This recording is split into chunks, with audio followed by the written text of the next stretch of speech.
Hi guys. ഈ എൻവി feelings എന്നൊക്കെ പറയത്തില്ലേ, അതായത് അസൂയ. എനിക്ക് ലോകത്ത് അസൂയ തോന്നിയിട്ടുള്ളത് ഒന്ന് രണ്ട് വ്യക്തികളോടാണ്.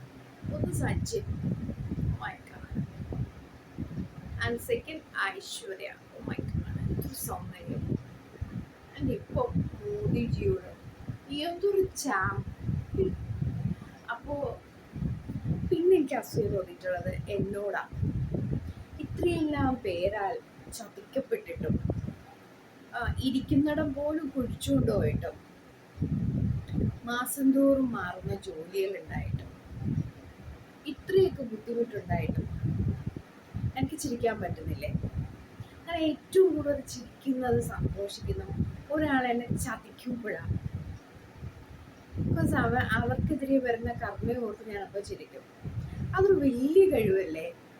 ഇങ്ങനെയൊക്കെ എന്നെ ഈ ദ്രോഹിക്കുകയും പലയിടത്തു നിന്ന് എന്നെ ചവിട്ടി പുറത്താക്കുകയും ചെയ്തവരൊക്കെ ഒന്ന് ചിന്തിച്ചു നോക്കുകയും, നിങ്ങളാണോ ഞാനാണോ വിജയി? എന്നോടൊക്കെ ഒത്തിരി അസൂയ തോന്നിയിട്ടുണ്ട്. എത്ര ഡിപ്രഷൻ വരാമായിരുന്നു എനിക്ക്, എത്ര സൂയിസൈഡ് ചെയ്യാമായിരുന്നു ഞാൻ, എന്തെല്ലാം ചെയ്യാമായിരുന്നു.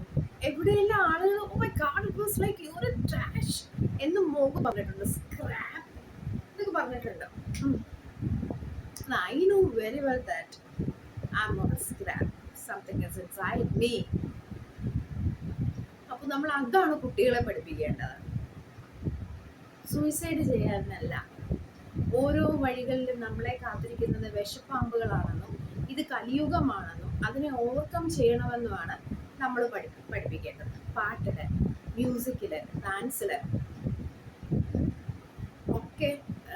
ഈ ഇലക്ട്രോണിക് യുഗത്തിൽ നിന്ന് പിന്നെ ഞാൻ എപ്പോഴും ചിന്തിക്കാറുണ്ട്, ഒരു പ്ലേസ് ലൈക്ക് ഒരു 4 to 8, 9 ഈ കുട്ടികളെ പിടിച്ചിരുത്തി പാട്ട്, മ്യൂസിക്,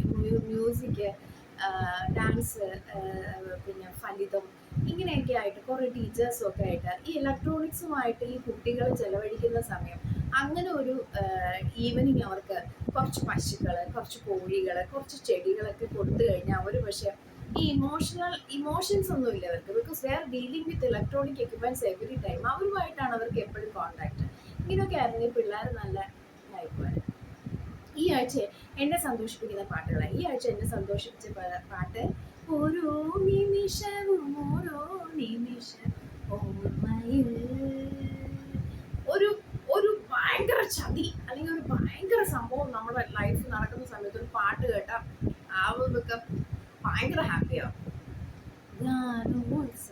അതിന് പഠിക്കണം.